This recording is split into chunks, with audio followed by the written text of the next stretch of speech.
Stalker, giant stalker, dragon stalker, crypt stalker, demon stalker, rift stalker, Grom stalker, crypt stalker, scourge stalker, wind runner. I'm a pony, lead skill hunter. A death dealer, a life stealer. That's just the cost of being awesome sauce. And welcome to episode 258 of the Hunting Party Podcast. I'm Darkbrew from thebrewhall.com and the Brew Hall at Twitter. And I'm Delirium from thrillwiththewild.com and at Delirium Hunts on Twitter. All right, today is Sunday, April 23rd, 2017, and we are broadcasting live on twitch.tv. And you can participate in the live chat room where our lovely moderator, Ali Sonder, is there to take your questions. And as you heard, it's just Delirium and I today. Bendek is off doing other stuff, and other folks are off doing other stuff. But we finally have a show for you, at least. It's been a while. I mean, we checked, and I think our last broadcast was March 26th, almost a month ago. I think it was post 7. When did 7.2 go live? I mean, I don't even remember. It's been out so long now. Yeah, I think we're about 5 weeks. Yeah. So, yeah. It's crazy. It's crazy. But that's good. I guess the good news is we have a number of items to kind of get caught up on at this point. One thing I didn't put in the show notes, but it's worth mentioning, BlizzCon 2017. Are you going again, Synth, Delirium, Ali? I did get a ticket this year. Actually, Awesome. I didn't personally get through to get a ticket, but one of my guild mates managed to get on and snagged an extra for me. So I should be there. We've got our houses rented and everything. So we're ready to go. Cool. Yeah, I will not be making it out there this year, unfortunately. So, too bad. and it wasn't a ticket issue so much as it just have other plans. Unfortunately, that just came together at that particular time. So, but I maybe if something changes, I can try and snag a ticket somewhere. But as always, they sold out pretty much within 5 to 10 minutes of going online both days. So yeah, I did not snag a ticket, but I am going. Hotels booked and everything, so better get a ticket. But I'll keep an eye out. And yeah, we have about half of the guild who got tickets, and about 8 people who are still coming but don't have tickets, but just to hang out at the guild house and go to the parties and everything. So I'll tell you what, there's pretty interesting. Yeah, I mean, most of the fun stuff like that happens at night, the parties and things like that, are not affiliated with BlizzCon. They're not official BlizzCon events, so you don't need a BlizzCon ticket for that. And if you purchase the virtual ticket, you can just sit in your hotel room or whatever and watch all the stuff online and see everything. And so from an information standpoint, you can get all the information and see all the things that everybody else is seeing. I mean, the ticket just kind of gets you in the door of the convention center, but that's about it. But you can experience the whole thing virtually. And if you fly out there physically, like I said, you can still go to the bar at the Hilton Hotel and hang out with the parties and the Wowhead parties and all that kind of stuff, and pretty much enjoy it have just as much fun as everybody else who actually has a real BlizzCon ticket. Yeah, that was basically our idea. We usually have the virtual show playing on whatever TV in the house we rent. Mm-hmm. And for a lot of the esports, especially last year, we got pretty tired going to a lot of the events. Like walking a lot. And so for a lot of the esports, I kind of thought it was more fun to just hang out with the guild at the house, especially in the early morning ones, and just, enjoy it on TV. You can look up stuff on your laptop at the same time, try and figure out who some of the people are, get a little more into it. So, yeah, and you do sort of get a better view. I mean, actually, it's not necessarily a better view. I mean, you're watching it on a screen, just like like you would be if you were there, right? I mean, I guess you could look around and see the folks actually behind the keyboard, but if you're watching the action, there's no other way to do it but other than to watch it on a screen. So you're seeing exactly what you would be seeing if you were right then and there. You just mean you're not in the room with everybody cheering and yelling and so forth, but that's okay. And it's a lot easier to get from one event to the other when you're doing it online. Yes, very true. Less crowds to deal with. Yes, you don't have to walk from one end of the convention center to the other. Anaheim is not that. It's really not that big. It's a great place for a venue. And having just been to Orlando for Star Wars Celebration, I now have a great appreciation for what they're able to do in Anaheim. That place was ginormous. All right, and our other big draw this year, so anybody listening who wants to come and doesn't want to get a ticket, I also have a hot tub and a pool in my backyard for the Well, house there I'm you renting go. this year. So Wow, there you go. That's a good invite right there.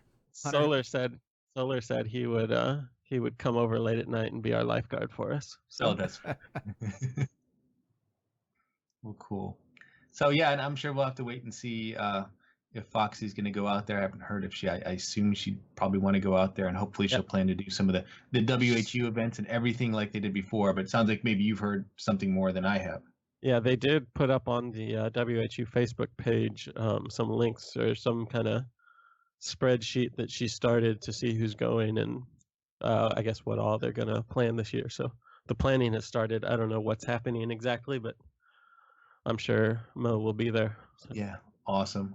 It's early yet, right? I mean, this is in the very early stages for planning something like that. But probably the usual stuff: the Wowhead party, con before the storm, and we'll have the WHU meetup as always, which is good. It's a good fun. So if you've never been to BlizzCon or planning to go out there or haven't attended one of the WHU events, definitely plan to show up for that. And I mean, last year Foxy gave out some prizes and giveaways and things, and cool stuff. So it's fun. It's good to meet all the other hunters out there and talk hunter stuff, which I guess is what we should do now since we're behind a little bit on the news. So we had some hot fixes for 7.2. I don't know if they were this week or well, let's just put it, since it's been released in today, there's been a couple hot fixes that have affected hunters. Marksmanship got some buffs all across the board. I don't know if they were much needed, but I think marksmanship has been falling drastically behind the other two specs.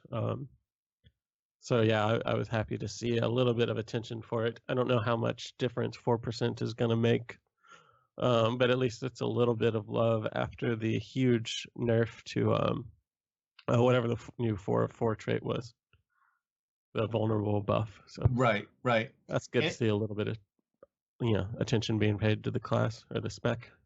Yeah, and I don't know if it's just like a 4% across the board damage boost. They buffed a whole bunch of abilities: marked shot, arcane shot, multi-shot, aimed shot, volley, black arrow, bursting shot, piercing shot, wind burst, murder of crows, sidewinders, and barrage. So they all of those abilities were had their damage increased by 4%, which sounds like everything as far as I can tell. So yeah, just about. Mm-hmm. And then on the other end, with Beast Mastery, looks like they got a little bit of did they get some buffs or a little bit of both, right? It was a little, mostly nerfs, I would have to say. I mean, that was definitely a nerf. I mean, it was Go ahead. Yeah, so I'll speak for Bendak since he was in chat very salty about the Thunder Slash damage reduction. That was a 50% damage reduction on Thunder Slash. I think he was really happy with the with how it was going before, because there was a viable build, a talent build that was not the cookie cutter one that we have, and it involved Thunder Slash, and was it Dire Frenzy? Is that what that was? I'm not familiar with it, but Dire Frenzy got nerfed too as well. Oh, okay. Well, so, I take that back. It wasn't Dire Frenzy. It was Thunder. Yeah. So the changes were the Thunder Slash, the artifact trait. The damage was reduced by 50%, and it was also dealing 30% less damage with the Dire Frenzy talent. So they nerfed that combination. Yeah, and it was good while it lasted, I suppose. But maybe it was too good. Yeah, I think they really wanted to make sure these new traits were not very impactful. So basically no spec got really great traits out of this deal. Slight buffs, very minor buffs, but I don't think they wanted any of them to be game-changing. Wow. No, which is too bad. Although I don't know that a Beast Master, needed any of its damage taken away. But they didn't really buff anything else. I mean, they did do a change to the Sneaky Snakes artifact trait, which is the real name is the Cobra Commander. But that damage was increased by 25%. But I think again that's 25% is a nice very inconsequential number, but it's very, as you say, very insignificant. Yeah, 25% of 0 is still 0. Exactly. No, it's a small amount, but it's not. Well, no, it's pretty inconsequential. So have you How's your artifact power going for your marksman? Did you balance your or how's balancing that going for you, uh, Delirium? It's not as bad as I thought. I mean, I am probably one trait behind or two traits behind the most hardcore of AP grinders, especially people who took advantage of was it the Mage Tower before they buffed it, or the Command Center before they buffed it or nerfed it? Was One of those Broken Shores was was that the giving one that you. had the world quest completion gave you artifact power? It was Extra? from raids and dungeons, Oh, okay. but yeah, they nerfed it to Oblivion to where it does basically nothing now. So I didn't really take much advantage of that. I mean, I did a few heroic dungeons, but that was about it. I didn't really grind them, so I'm not as far ahead as I'd like to be. But I have been able to keep. So I even put a little bit of AP into my Beast Mastery weapon, so it's up to where I can do the challenge now. I have whatever the first 10% basic damage buff is. I don't even know what it's called. I don't know if either of you, but you so mean I the have 4 extra 5% traits? and the 10%. Oh, you mean the 35th trait or the Yeah, the 36th. the Trait. 36th? Okay, yeah. Yeah, and then I've got up to my golden trait on marksmanship, and then I think I'm 2 away from. Actually, maybe I'm 3 away on survival from getting the last paragon trait, which I also don't know the name of off the top of my head. That's okay. But that's pretty good. I mean, you're got pretty good progress on all three artifact weapons now. That's nice. Yeah, I was really surprised how quickly I could pull up and get the golden trait on marksmanship. I mean, after spending 160 million or whatever I don't know, the recent ones were for marksmanship, the 38 million seemed like nothing to get the final golden trait. Yeah, those numbers just get bigger and bigger. And get more ridiculous. So the what was I gonna? Oh, you mentioned challenge mode. Did you get a chance to try out the challenge artifact or the challenge appearance? Oh right, yeah. So I've only done that on marksmanship so far. I've been meaning to do it on survival, and Oh, you were successful on the marksmanship one. yeah. So I did marksmanship. Okay. Wow. I've done it on 2 hunters now. One was about 9, 10, 9, 11, and it was not a very difficult challenge. And then on the one that I'm actually making my main hunter now is he was probably 901 or 900 at the time, and it was incredibly difficult.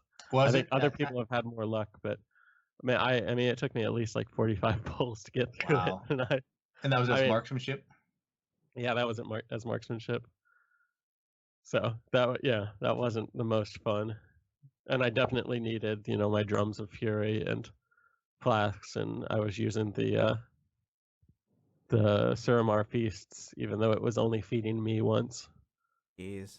So you're saying that the 10 higher level difference made that much of a Yeah, it was a huge difference. Okay, well that makes just me feel having better. enough DPS to I don't know if you guys have tried the marksmanship, but there's this hand you've got to kill before it casts something, or you can interrupt it once.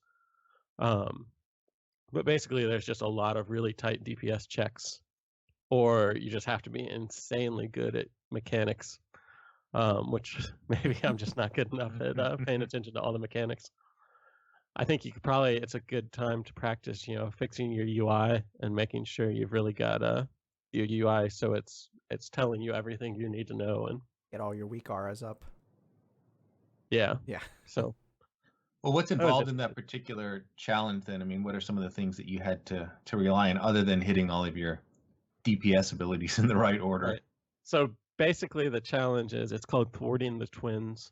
For anyone who hasn't done it, you have these two guys who are trying to kill you, and you start out with just one at a time, having to go through, and one guy chases you and one guy stays still, and they alternate at first, and then eventually they both attack you at the same time. So basically you're kiting 100% of the time. There's never a time when there aren't things that will one-shot you if you get hit. So you have to be moving all the time, and then there's all these other kind of sporadic ads that will also insta-kill you.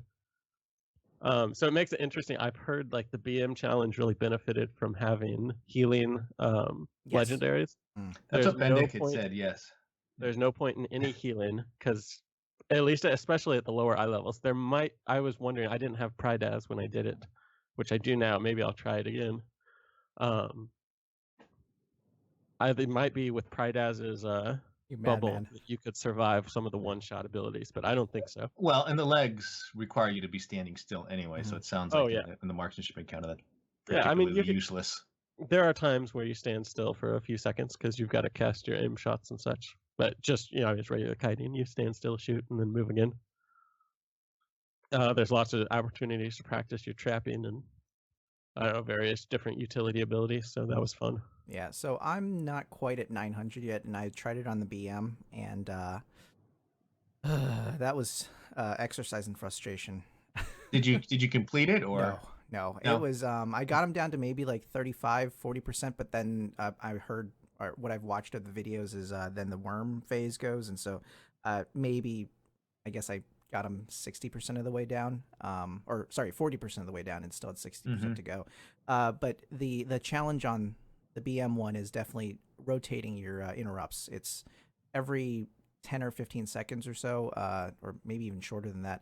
The main boss casts an ability that has to be interrupted, and so you have to cycle your counter shot. It goes counter shot, intimidation, counter shot, ice trap or frost trap, counter shot, and then you repeat. And if you miss one of those, it's over. It's over. Yeah, basically. So it's definitely an exercise in frustration because you also have to move around because you have the worm that digs under you and also stuns you. There's stun effects that actually stun for 3 seconds, and the cast is 2.5. So if that timing is bad, you're pretty much out of luck there too. It's just managing cooldowns, managing timers. You need a lot of auras up for that. Well, Naravia TV in the chat room was saying he couldn't do the BM1 without the legendary legs, and he said once he put them on, he was able to beat it in a couple of pulls. Definitely benefit because there's a lot of pulsing damage, and it's normally not a huge deal because it's like 100k DPS on you, well, not DPS, like 100k, that's not huge when you have 3 million health, but then there's abilities on the ground that you have to dodge, and there's worms that spit at you, and if you get hit by those accidentally, you start taking damage, and the legs really help with just standing still and re-coordinating your stuff, especially when you have to drop that frost trap to interrupt. That one is a really close timer, and failing that is just it doesn't feel good. It's because you see him start the cast, and you have to figure out that you have to throw the thing. It has to trigger. It has to what's the setup time for the traps? Is that what it's called? Where it doesn't trigger for another it's about a quarter second. Yeah. Yeah. So you have to figure all of that in before it actually interrupts him, and it gets really close sometimes, and also it just miss it sometimes. So. What's the cast time on that? Do you know how long do you have to interrupt? About 2.5 seconds. Yeah. Okay. So, but if you don't have something like in your face, and the other thing is just figuring out which one of your rotation you're using. If you're using counter shot versus intimidation are just easy casts, but then frost you have to target on the map or on the screen. You can't just press a button and it stops it. So that's the hard part, I think. Balancing that and balancing your cooldowns on things that interrupt you, that stun you. Yeah, and I've seen other recommendations, to use a shell spider pet on that. Of course, you want to spec it tenacity for the tanking. That's a particularly useful pet for that encounter. What's the shell spider special? Same as the turtle. Oh, okay. Yeah. Okay, so that's I'm using a turtle. It's got so the shell. Yeah, it's got the defensive Yeah. cooldown on that. Yeah. I don't think that saves you from one of those casts though, because so the thing is about that boss, if your pet dies or if you overtake your pet in threat, by the way, it once it's targeting you, it does not go back to your pet ever. You can feign death, you can do whatever. It'll still just keep hitting you till you're dead. Mhm. So one time I burst too quickly at the beginning, and my misdirect must have fallen off, and I overtook my pet in threat, and that was the end of that attempt. Which that was frustrating. Didn't someone say they were using Direhorn? Maybe I misheard. Yeah, I also saw a couple people suggest that, but Direhorn doesn't protect. It only protects the pet. It doesn't protect you. I haven't tried the BM challenge, so I don't know how that works. But I don't know what the special for Direhorn is, so off the top of my head, I'm not familiar it's a enough spell reflect shield. with. Oh, okay. I mean, it is casted on the pet, so that might work. It might reflect Oh, okay, yeah. that cast. It's a sizable amount of damage. It's like 4 or 5 million. So it's usually not survivable by your pet.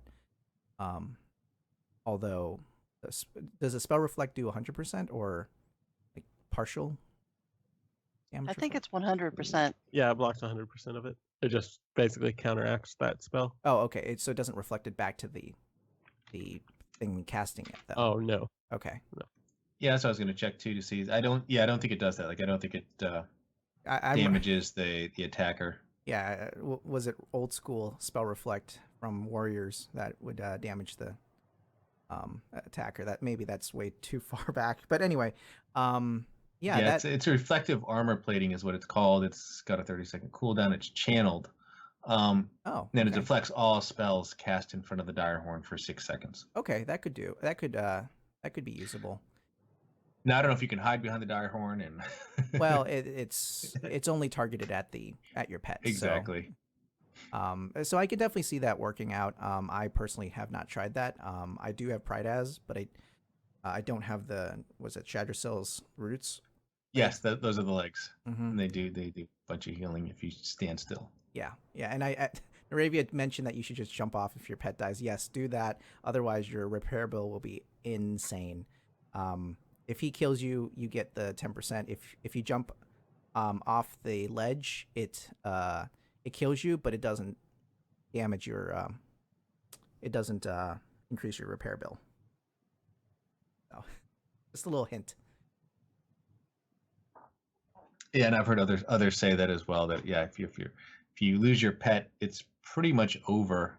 I guess I don't know if you have time to res. I mean, or well, you're not going to have Heart of the Phoenix, so No, to do that. So I think a regular res is just going to take too long. No, the res is fine, but the problem is he just doesn't retarget your pet. You can taunt all you want. You can, feign death. The aggro is on you permanently.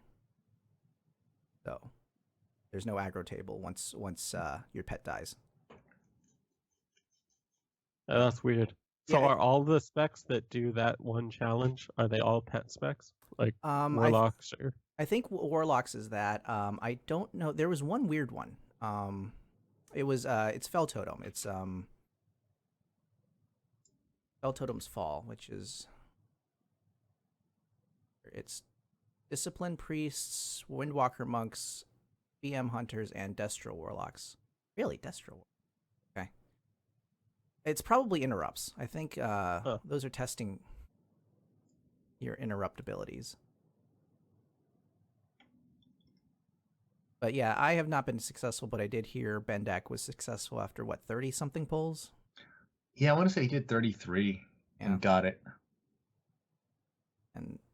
And a lot of people just take a long. It takes a long time. Mm-hmm. It's from the Wowhead comments, somebody took 8 minutes to complete it. wow. Yeah, it's just a long, tedious. Just cycle through your cooldowns. I mean, frankly, it's like watching a shoots video. Yeah, I wonder if Shoot's still around. We can bug him. I'm curious how it compares to soloing a boss. I'm sure it's easier, but Yeah, I would have to think compared to some of the stuff that he's done, that this would be easy. I don't know. Well, I think he's in the chat room, so if he's done it, I want to say he probably breezed through it, but I don't know. But if he struggled with it, well, then you know it's hard, right? Yeah, you just got to get all your weak auras up and running. Yeah. Anyone else complete any of the other ones? Did you try the survival one? He said dragons took less pulls. Yeah, I mean it's challenging, all right. Mhm. It's Yeah, I stepped into survival maybe twice, and it was after I had done marksmanship, and I just didn't have the energy to keep going. So I'm going to here maybe the next time Mage comes up, I'll make a point of figuring out that one. And I put up a guide. I think Bendak did a guide also for BM, but I've got an MM guide up on Thrill of the Wild and on Wowhead. If anyone's interested in how the specific phases and such go up, I'll try to do one for survival also once I figure out how to do it myself. Once you figure it out, yeah. Yeah, and you'll have to show off the the legendaries, especially because I think a lot of the videos I watched on YouTube, they didn't show off which legendaries they were using or which talent specs they were using. Mm-hmm. It was actually kind of frustrating because this is successful. Well, what's your eye level? What's your what's your haste? Actually, that was one of the things I wanted to see to compare. Like, am I itemizing differently? Because haste makes a huge difference when you're talking some of those some of those cooldowns and some of those abilities. Yeah, so one thing that was interesting, I didn't end up using it, but I did try for, I don't know, maybe 5 or 10 pulls, was Cephuse. Oh, yeah. It was actually pretty valuable because you do a lot of trapping and you do a lot of interrupting in the marksmanship challenge, and you're constantly kiting, so that extra speed was kind of helpful. I ended up swapping it out for the bursting shot legendary, which was just kind of overpowered for that particular. Oh, really? The wrists?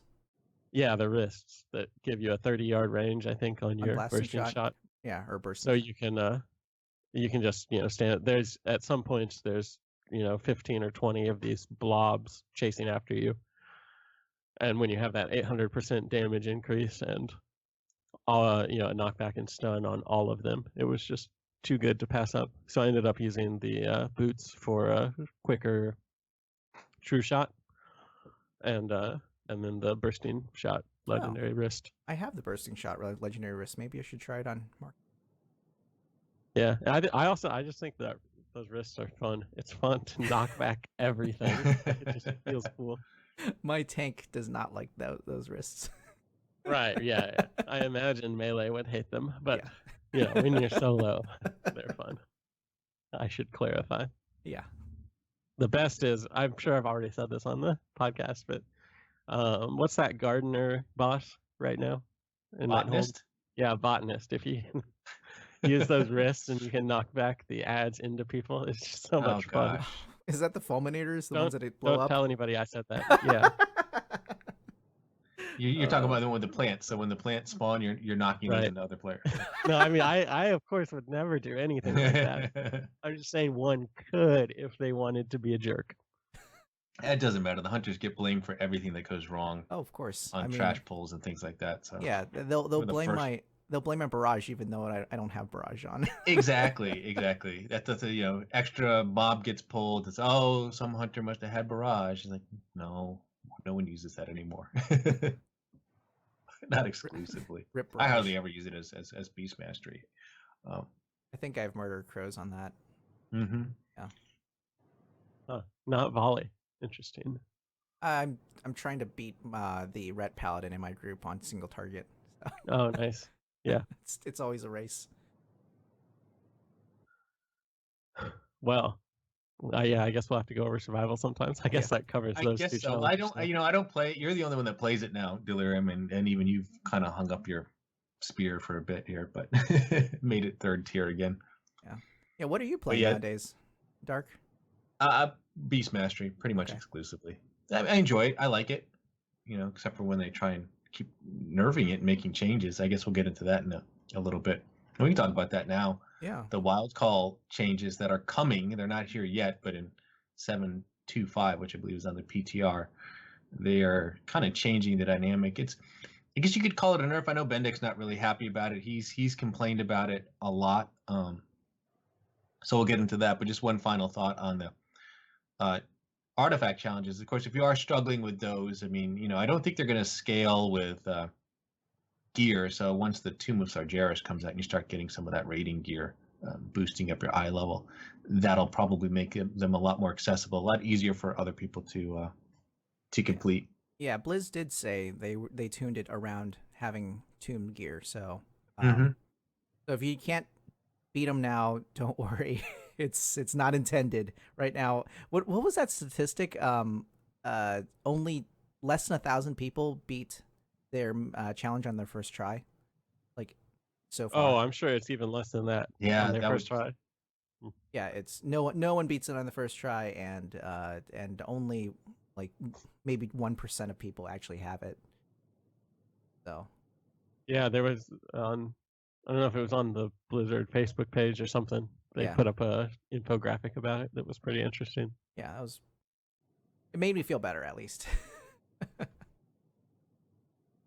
Oh. But yeah, but we're talking about Beast Mastery now and Wild Call. So I believe the way it works today is Wild Call has a chance to basically reset the cooldown of Dire Beast, which is pretty nice, and especially if you have the shoulders, the legendary shoulders, in with the extra, which gives you the extra Dire Beast charge. That's kind of a nice thing. As I said, as Bendek has described it, it feels like the old survival lock and load procs with the explosive shot. And that's probably a pretty good way to describe it. But that's changing now. So they're changing Wild Call from a cooldown reset mechanic to a cooldown reduction mechanic. And they said the base proc chance will be doubled, and the cooldown reduction proc will be 3 seconds and affected by haste, and roughly half the average expected value of current live Wild Call procs. So the goal was they said baseline the amount of total Dire Beast cast and Dire Beast uptime should be roughly the same as on live, except the changes should result in smoother focus regeneration from more well-paced Dire Beast casts. And then they said, additionally, these changes have the desired side effect of bringing the power level of the Mantle of Command, which is the legendary shoulders, more in line with other legendaries. I hate the way that sentence was. That's from a blue post, by the way.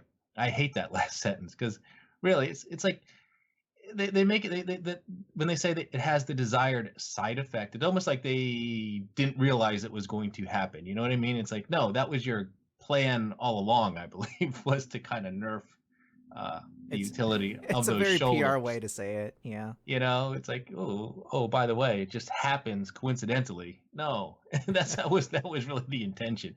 Yeah. There was nothing wrong with having the cooldown of Dire Beast reset. It's just the way that it interacted with the extra charge from the shoulders is what was the problem here. And they didn't want to. I guess they didn't want to. Couldn't figure out something else to do with the shoulders. So they went and did this instead of resetting the cooldown on Dire Beast. They're now just lowering, reducing the cooldown on it through this. Yeah. I can't say that Beast Mastery feels as fun as like survival in Pandaria did, or back in the day, Beast Mastery with the I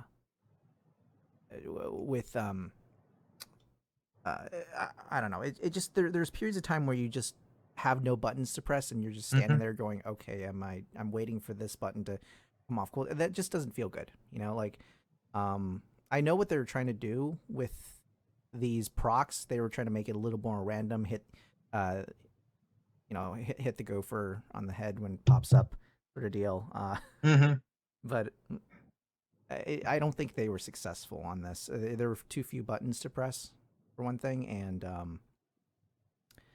I don't know. It just didn't have a visceral feel for lack of a better descriptor of that. I don't know.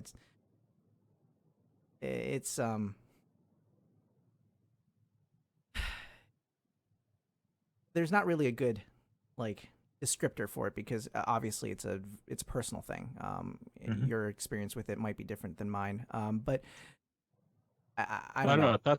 That's definitely how I feel about Yeah. BM. I do think that BM needs some nerfs. Mhm. Not as bad as other classes and specs do, but it's a little overpowered right now. Mhm.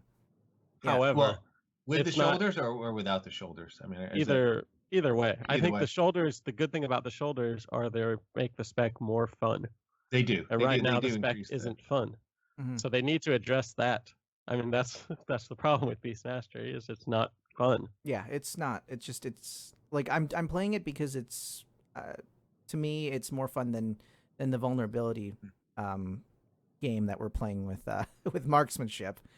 Um but again, it's you're trading one mode of possibly, tedium versus another one Mhm. of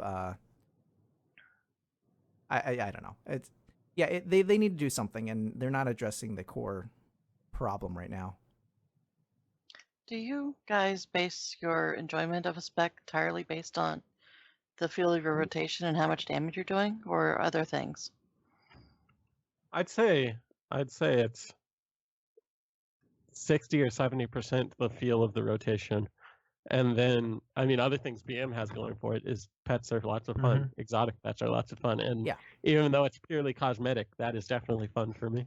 I'd be lying if I said I was just as happy playing with a Untextured non-textured cube. cube. Yeah. The old- Yeah, I never agreed with that. I understand that was Euripides used to feel that way. I was like, oh no, I always hated it back in Wrath of the Lich King that like the wolf was like the best pet. It was like the only choice of pet, Yeah, 100% of hunters. and that always bugged me because I always wanted to bring pets that I liked. And again too, remember we didn't have the 50 slot stable, which just seems like it's not nearly enough now, by the way, either. But back in Yeah. those days, I think we still had maybe 5, I think was the max, 5 Mhm. 5 stable slots, which is kind of hard to imagine. But Well, that was the it started case. with 3, if you remember. It started Well, with yes, 3, it and did then start with 3. and then you had I to think learn your abilities by capturing pets and then release, yes. leveling them up and releasing them. Mhm, That that's was right. that was an interesting mini game that they took away too.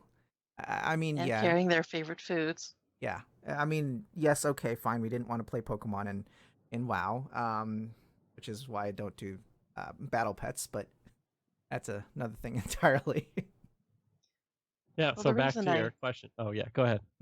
the reason I asked is because when Legion came around with all of our changes, one of the things that defined the class for me is not the combat, because I'm out of combat most of the time, was speed. Just being able to run around and feel like fast and free and nimble and agile. And when we lost Cheetah, I was just like, slow walking through like this nightmare world. It was horrible. And as long as I'm doing okay damage, I'm not worried about it.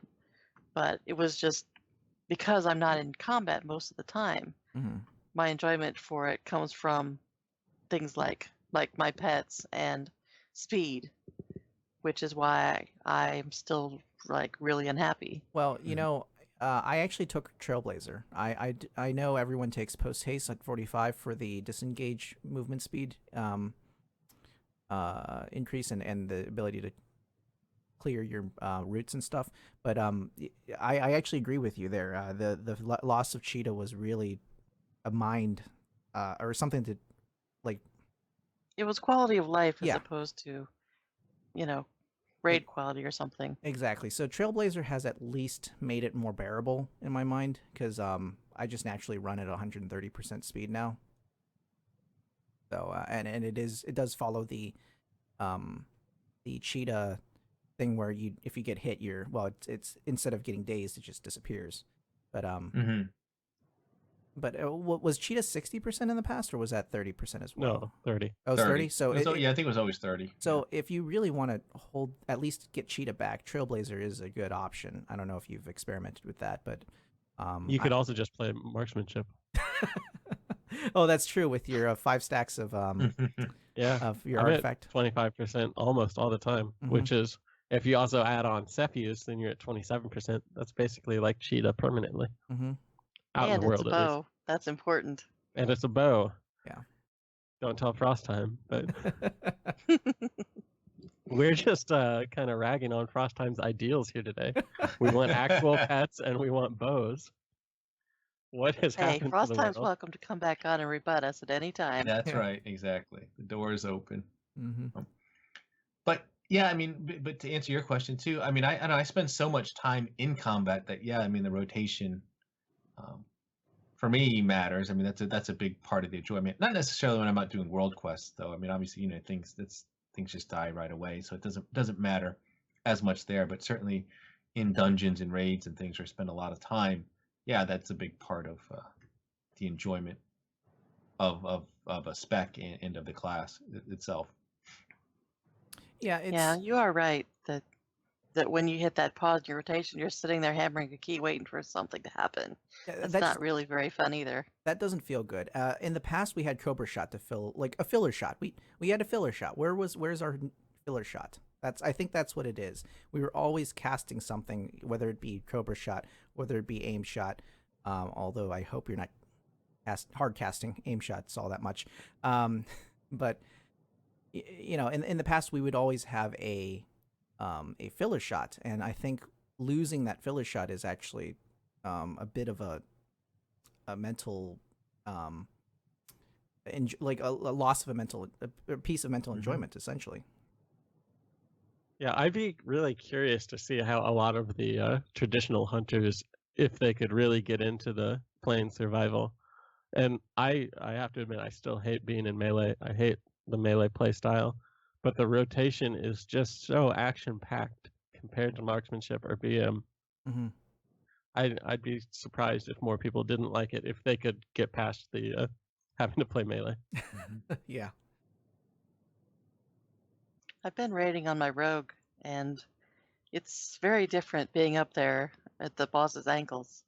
It's not bad, actually. I haven't tried survival because, I like my pets the way they are, but it's definitely got some pluses to it. Do you only use exotic pets? I use the Dormanigar worm from the Northrend, but lately I've been using my tigers and my red wolf a little bit. Oh yeah, then you can play survival with them. Yeah, Perfect. just a little bit, mind you. I mean, but I feel bad leaving them cooped up all day all year in the stables. Oh, well, don't look at my spirit beasts then. Well, they're already dead. They're in a better place. Whoa, are spirit beasts dead? I had never considered that.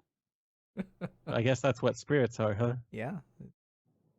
Wow, where have I Well, been? if you read Chronicles Volume 2, technically, they could just be an elemental. They don't have to be dead. Oh. Because when the Titan, I don't know if you guys want to get into a lore discussion with me or anything like that, but according to Chronicles, the Titan Agrimar made elementals out of spirit, the spirit of himself, basically. So they don't have to be dead. They could just be a form of elemental. If that makes you feel better. I don't mind if they're dead or not. As long as they follow I my just never commands. considered it. Well, and to sort of add a little bit more to your discussion about whether what you look for or what I look for in terms of gameplay is Hattie feels bad.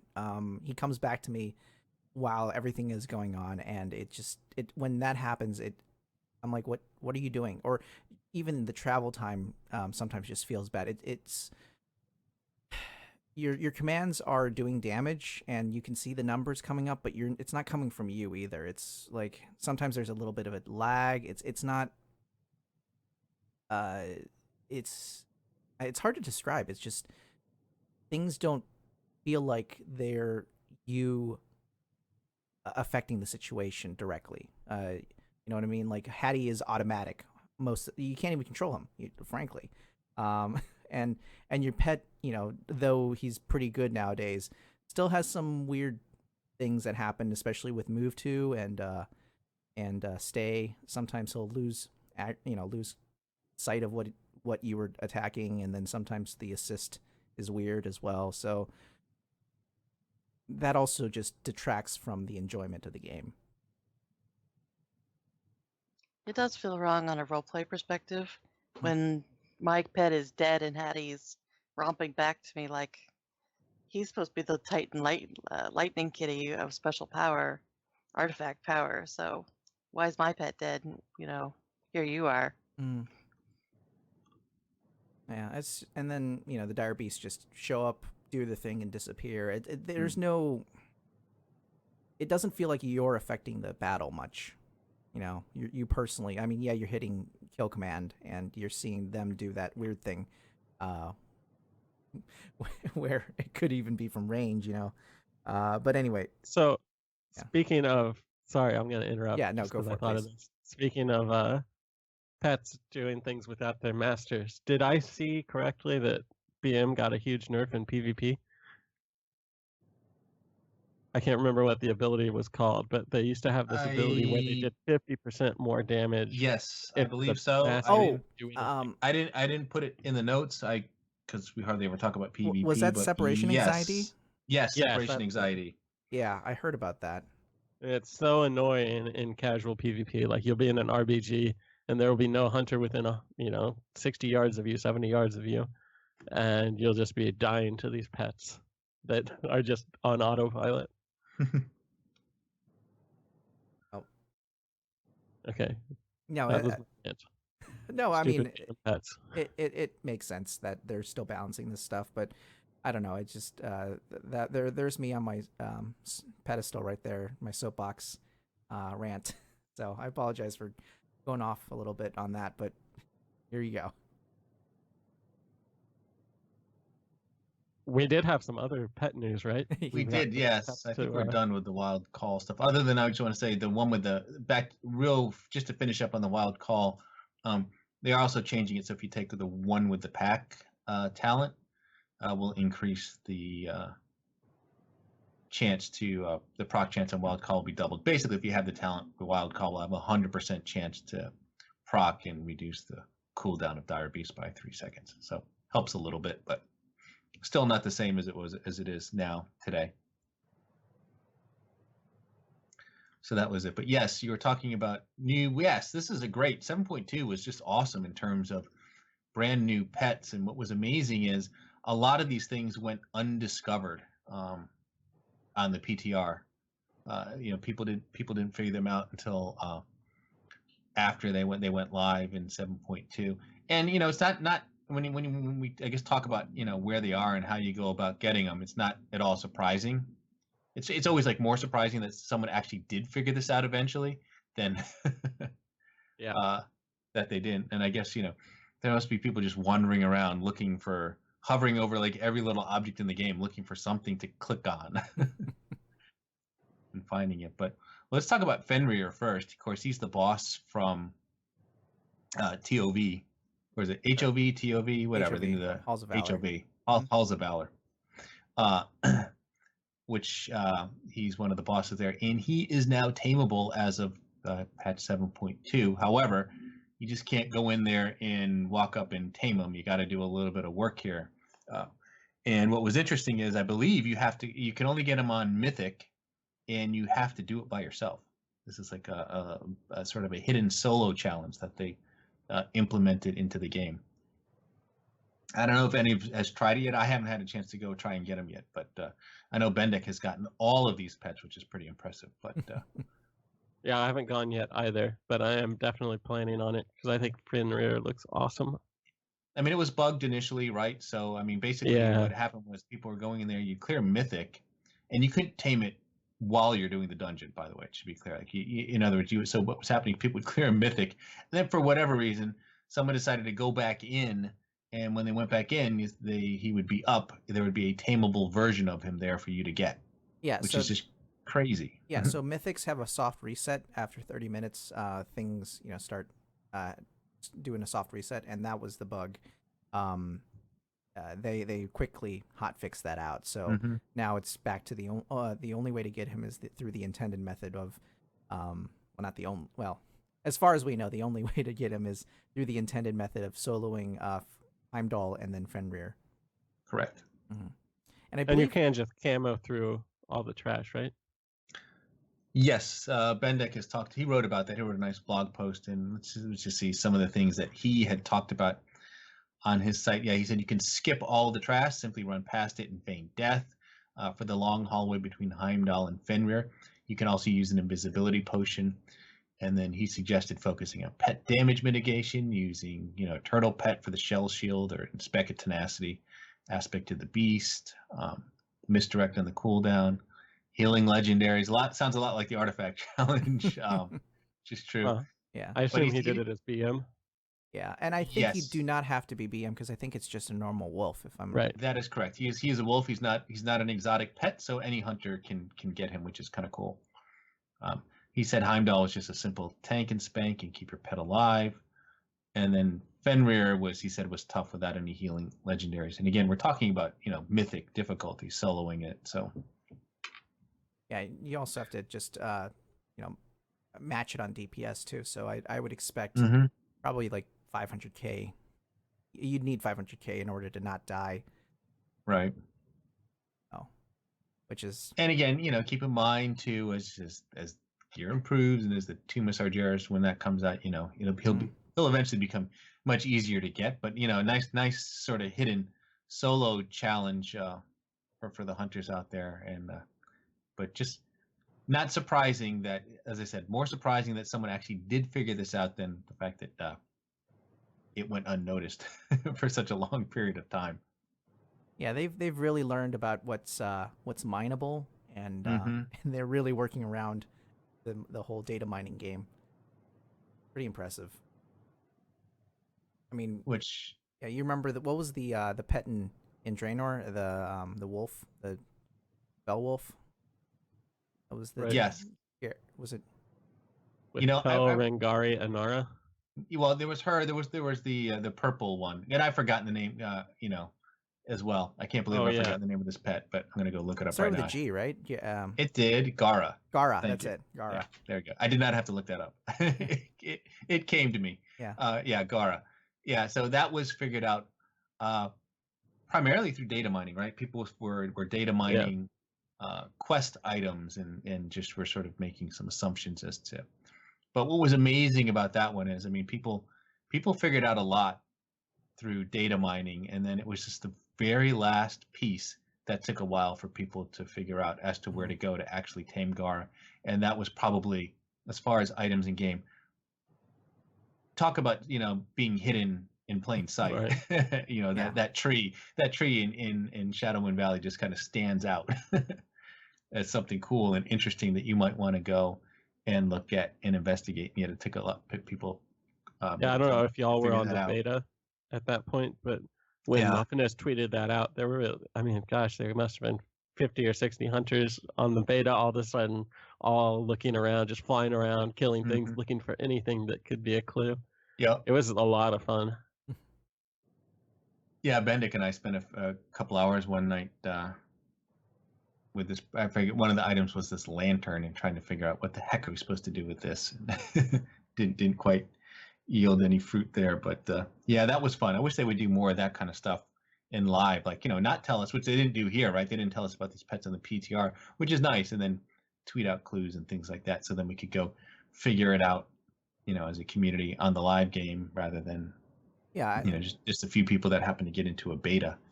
I really appreciate that they're still adding these hunter specific things, even because I mean we just had the Mindworm mount that was global, yes. and those are fun too, but that's that's the entire WoW community, that those are harder to manage because of the scale. With a hunter community like this, you can do it in a couple servers, a couple hundred people. You can have just a really personalized community go after these challenges, and it's really fun. Yeah, and so there are a couple other pets that are introduced into the game too that you can get now. 2 new spirit beasts. One is the Lost Spectral Griffin, and the other is called Gone. And these are taming challenges of in their own right. The Lost Spectral Griffin. Well, first of all, each of them spawns in the Horde and Alliance capital city. So Gone, you get in Orgrimmar, and then the Lost Spectral Griffin spawns in Stormwind.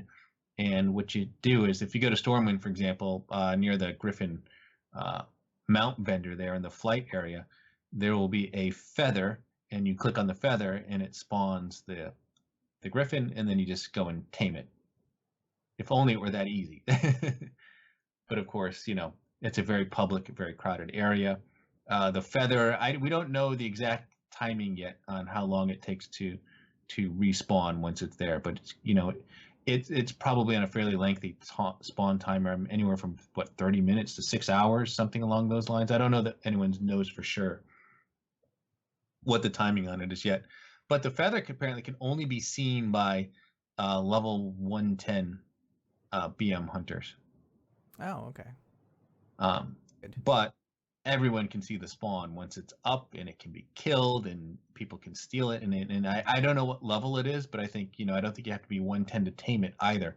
So it might be available to lower level hunters. So obviously, it's one of those where it's a long wait, and you could very well be disappointed by other hunters or other players, just sort of non-hunters, just spoiling the whole thing for you. And even though that one spawns in Stormwind, it is not Alliance only. I mean, theoretically, a Horde could go there and click on it and tame it as well. Obviously, that's going to be much harder to do. Likewise with Gone, who spawns in the Warlock training tent or building, whatever it is. There's going to be an egg there near the Warlock trainer. You click on the egg, and that will spawn Gone. And Gone is a raptor, by the way. He's a spectral raptor. But again, Alliance can go and get that. And Bendek, as I said, I think he's got both these now. He's got the Griffin, and he managed to get Gone as well, which is pretty cool. I haven't gone out and tried to get either of them yet. I don't know if you guys have or not. Nope. I've not.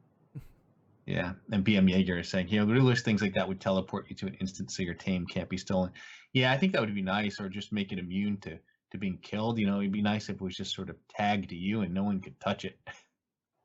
So other players couldn't ruin the fun, because that's, I don't think, the intention behind these things.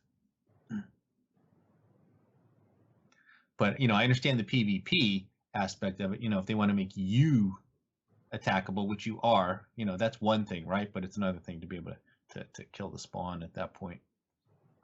Especially rare spawns, things that are on long timers. It feels really bad to have. Exactly.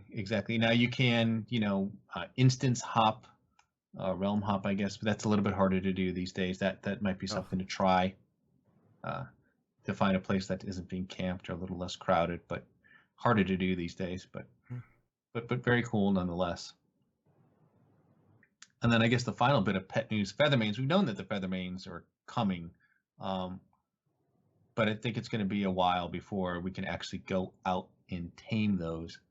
And they're actually tied, I think, to our Order Hall campaign, which is part of the reason why they're gated right now. Kind of like the Dire Horns, you're going to have to get a tome. It's called the Tome of the Hybrid Beast, and this will allow you to learn the ability to tame the Feathermanes. Feathermanes aren't exotic, by the way, but I believe this is tied to the Beast Mastery artifact, even though the pets themselves aren't exotic.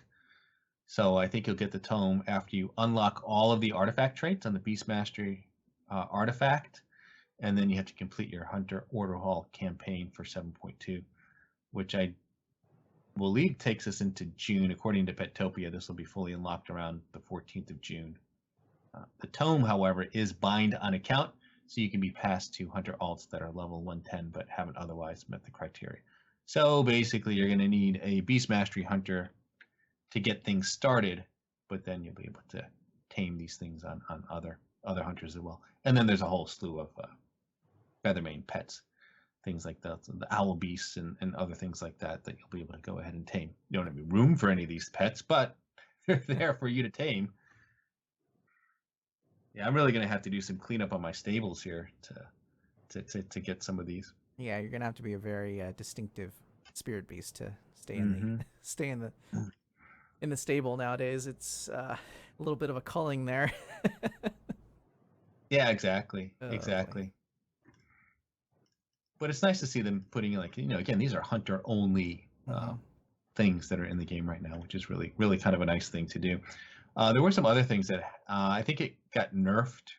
But Bendek had talked about the scorpions. There's probably no point in talking about these too much because they're no longer tameable. It's my There understanding. were some like the little baby wolves and stuff like that too, Yes. right? They Yeah, the nerfed all baby. that. Yeah, and by the way, anytime there's like a baby anything that's tameable, that's going to get nerfed, and they're probably not even going to let you keep that either.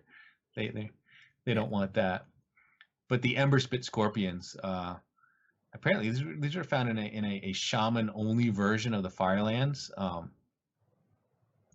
which I guess you could get to, but they were, I think, inadvertently, accidentally marked tameable, and it wasn't intended that hunters could go in there and get them. And I believe it's been hot fixed pretty much everywhere. It's possible there's an instance out there somewhere where that isn't the case, although I don't believe so at this point, right? I think now that we've had maintenance weekly reset, I think it's everywhere. They're just not obtainable anymore. But I think Bendek was able to actually go in there and get one while you could. And even though you can't tame them now, I don't think they've taken these away. So it's about a very unique and rare pet. But he'll have to confirm that. We'll have to check with him and confirm that if he still has his scorpion.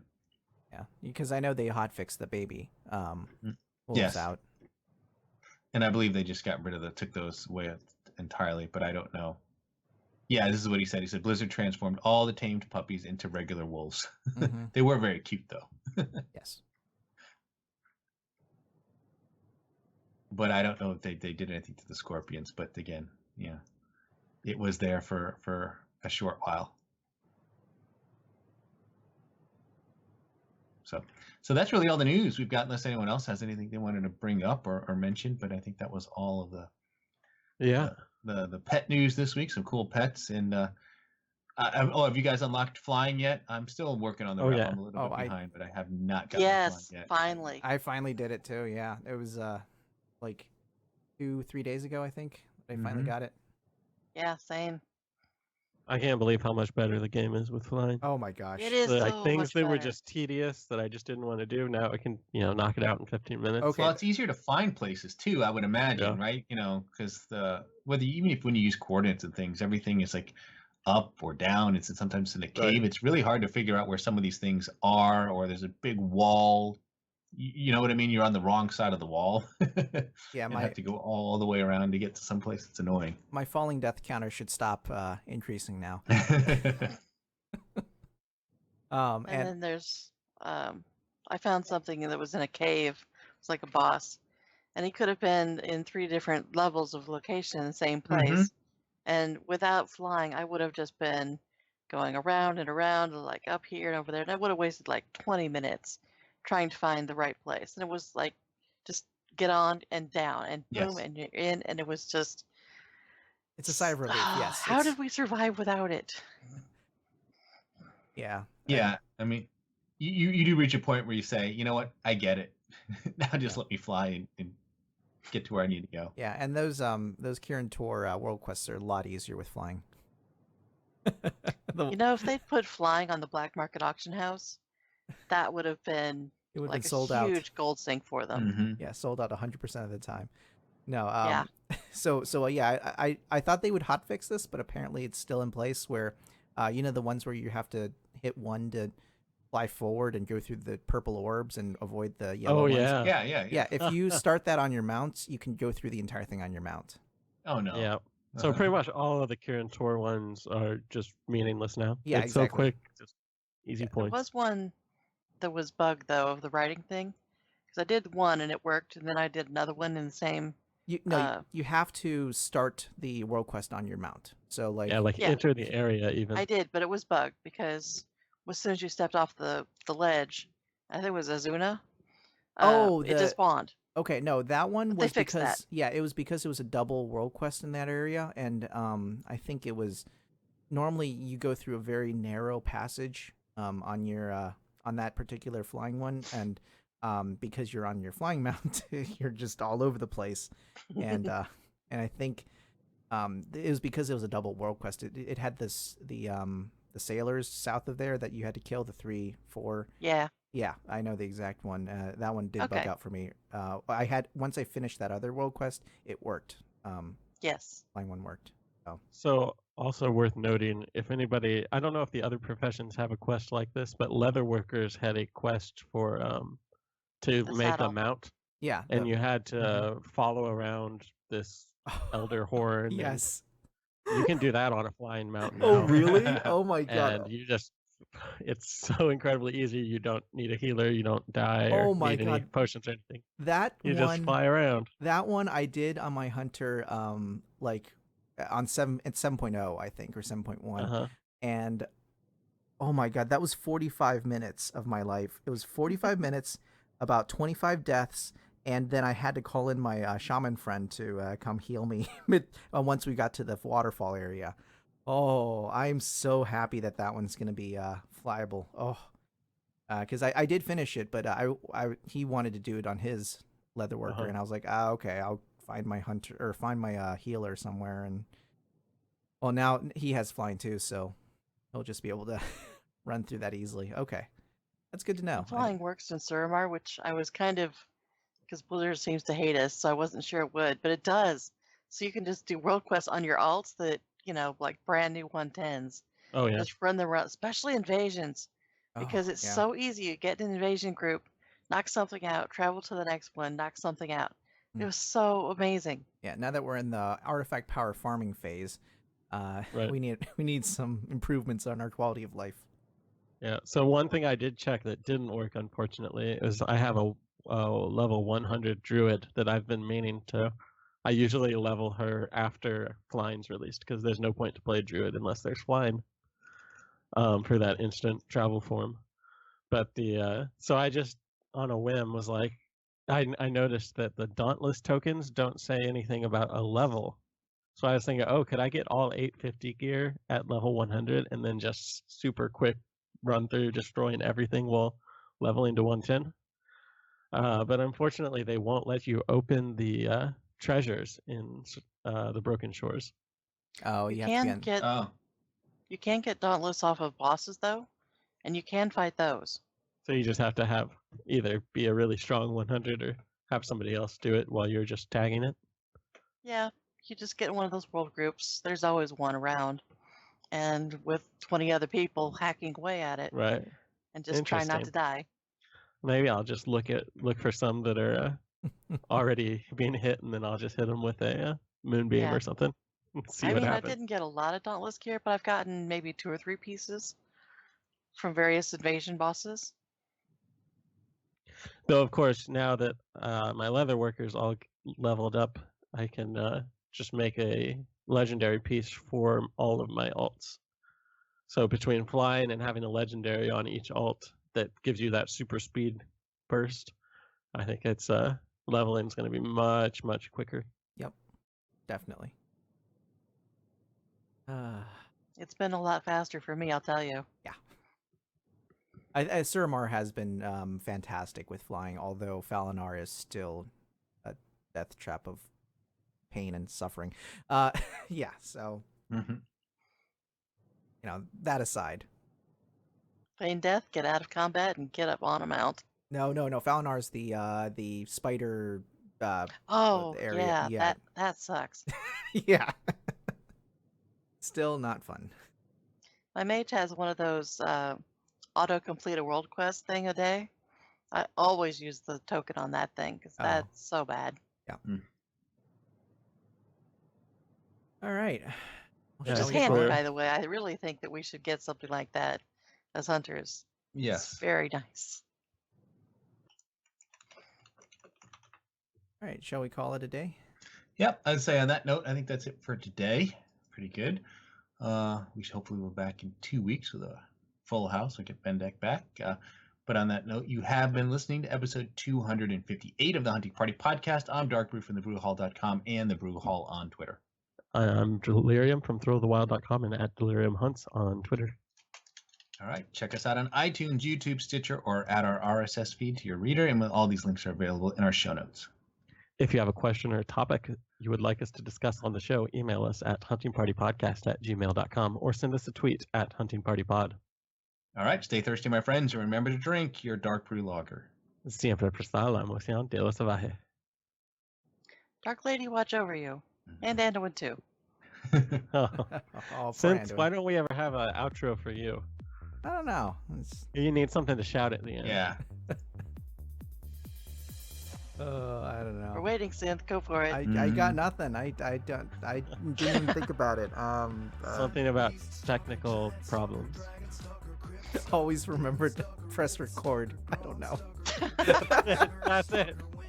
Somebody write that in the show notes. Got it. No, I don't know. We'll figure something out. Cool. A life stealer, that's just the cost of being awesome sauce. A dues payer, a boss slayer, I rock out with my lockout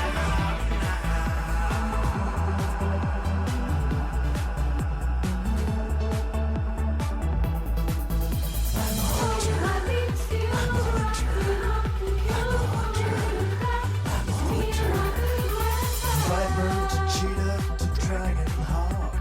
No time to waste, cause I can jump shot.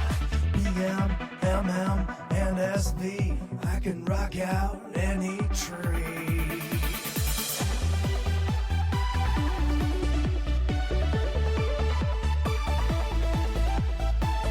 Never worried about my threat, cause I've got FD and misdirect. Catching loose mobs in my traps. I never miss, cause I am hit capped. Cause I'm the hunter, not the marked. I'm the fighter, not the spark. I'm the kiter, not the kite. I'll top meters every fight. Raiding and cave dealing death. Just me, my gun, and my trusty bed. Now let's begin with Illidan, Osirian, and Gil'jadan, Magdamar, Asgalor, Gruul, Cthulhu, and Razorgore, Onyxia to Ragnaros. Which one have we killed the most? Kel'Thuzad to Malagos. We even killed Akama's ghost.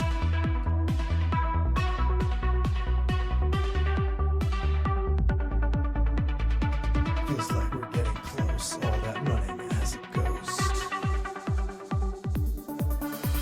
Anubarak, Yogg-Saron, Thorian, Sartharian, Magthuridon, Sapuron, Lucifer to Sulfuron,